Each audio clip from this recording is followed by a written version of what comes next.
Bapak Ibu saudara-saudariku yang terkasih, bacaan-bacaan yang kita dengarkan pada hari ini mengarahkan kita pada apa yang namanya air hidup. Bacaan pertama kita dengarkan bersama dari kitab Keluaran. Dikatakan setelah bangsa Israel melewati padang gurun, mereka misuh-misuh dan menanyakan kenapa Musa mengajak mereka keluar tapi tidak menyediakan air pada mereka. Dan pada saat itu juga mukjizat Tuhan turun melalui Musa dan memberikan air yang mereka butuhkan kepada mereka. Lalu dalam bacaan Injil kita juga mendengarkan bersama bagaimana Yesus datang dan menjumpai perempuan Samaria di sumur Yakub dan berdialog tentang air kehidupan. Semuanya bercerita tentang makna pentingnya air dalam kehidupan kita. Saudara-saudariku terkasih, siapa di sini yang suka olahraga? Hampir semua sepertinya ya kalau diam begini ya. Semuanya suka olahraga ya. Saya juga suka olahraga, tapi lebih pada nonton orang olahraga. Karena kalau ngelihat dari postur, mungkin tidak ada yang percaya saya suka olahraga. Saya suka menyemangati, ya seperti halnya komentator lah ya. Kalau menonton bola, menonton pertandingan olahraga itu saya sangat senang. Tapi kalau misalkan saya diajak untuk olahraga, ya saya milih-milih dulu.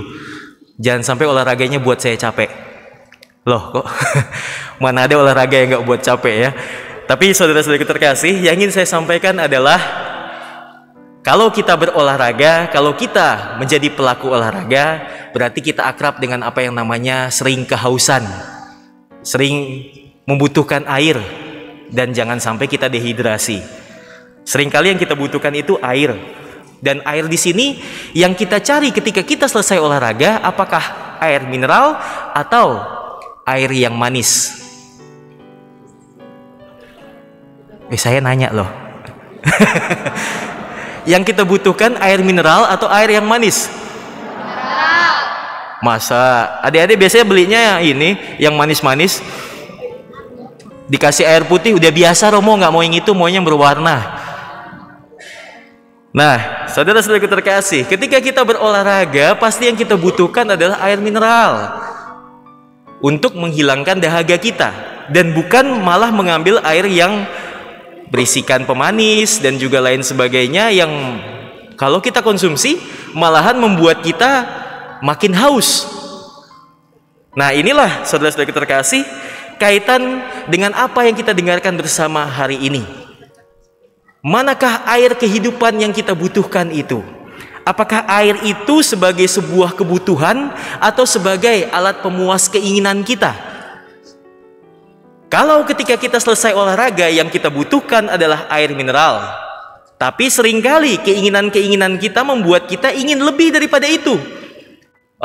Masa beli air mineral cuma 5.000? Saya mau beli yang lebih mahal, yang manis-manis rasanya lebih seger. Biasanya minuman berkarbonasi ataupun minuman berrasa-rasa seperti itu. Lalu kita membeli itu. Jadi yang kita penuhi bukan kebutuhan kita, melainkan keinginan kita. Yang tidak jarang keinginan ini terus-menerus bertambah. Sehingga air kehidupan ini, air yang diberikan kepada kita ini, pada akhirnya tidak lagi memenuhi kebutuhan, tapi juga berusaha untuk memuaskan keinginan kita. Saudara-saudara terkasih, kalau kita berbicara terkait dengan kebutuhan dan keinginan, sangat gampang kalau kita mau buat filternya atau pemisahnya. Contoh, ketika kita berusaha memenuhi kebutuhan, maka kebutuhan itu pun akan selesai dan tidak sering bertambah. Tapi kalau kita menuruti keinginan-keinginan kita, ketika keinginan satu sudah terpenuhi, maka dengan segera akan muncul keinginan yang lain. Keinginan yang lain itu terpenuhi, akan segera muncul keinginan yang lain lagi. Sehingga pada akhirnya unlimited, tidak terbatas, dan kita capek sendiri untuk memenuhi keinginan-keinginan itu. Saudara-saudara terkasih, Hari ini percakapan Yesus dan perempuan Samaria berbicara tentang air kehidupan yang bukan hanya mengenyangkan sesaat, bukan hanya melepaskan dahaga sesaat, tetapi memberikan jaminan kehidupan kekal padanya. Air yang disampaikan di sini bukan hanya soal air secara fisik, air secara yang sehari-hari kita lihat, melainkan sabda dan juga kasih Allah itu sendiri. Kita diajak melalui perjumpaan Yesus dan perempuan Samaria ini mengandalkan Tuhan dalam segala hidup kita, melihat Tuhan itu sebagai kebutuhan kita yang berusaha mencukupi segala kebutuhan dalam hidup ini, sehingga air hidup itu tidak hanya sebagai sesuatu yang sia-sia, melainkan sebagai sesuatu yang sangat penting dalam kehidupan kita. Kita diajak untuk mengandalkan Tuhan, bukan mengandalkan hal-hal duniawi yang mungkin secara sementara bisa membantu kita menyandarkan hidup. Contoh, kalau kita mengandalkan misalkan air-air yang lain ya, dalam cerita saya tadi, kita mengandalkan misalkan jabatan kekuasaan kita. Kita merasa bahwa saya punya jabatan, saya bisa mengatur segala macam hal. Saya punya kekuasaan, maka hidup saya aman, tentram, dan tidak akan diganggu banyak orang. Saya menyandarkan hidup saya pada air yang lain yang namanya kekayaan. Saya punya harta, saya punya kekayaan yang luar biasa, maka hidup saya akan aman. Mungkin sekilas iya, tapi lagi-lagi ini adalah bagian dari air-air yang memuaskan keinginan kita, bukan air-air yang memuaskan kebutuhan kita.